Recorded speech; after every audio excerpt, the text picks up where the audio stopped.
ఉద్యోగం ఇవ్వడం లేదు, ఓన్లీ నైపుణ్య శిక్షణ అని మాత్రమే మాకు అప్పుడు చెప్పారు.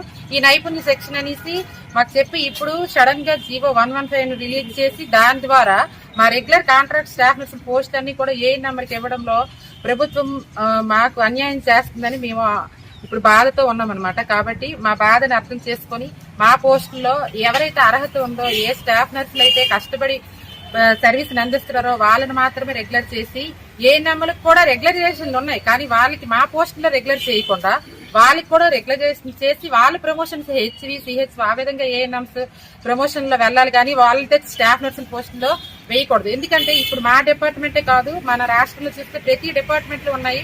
ఫర్ ఎగ్జాంపుల్ తీసుకుంటే ఇప్పుడు పోలీస్ డిపార్ట్మెంట్ ఉంది, పోలీస్ డిపార్ట్మెంట్ లో ఒక హోమ్ గార్డ్ ని తీసుకొచ్చి ఒక ఎస్ఐ ప్రమోషన్ ఇస్తాము, ఎస్ఐ క్యాడర్ లో కూర్చోబెడతాము అంటే అది ఏ విధంగా సాధ్యమవుతుంది?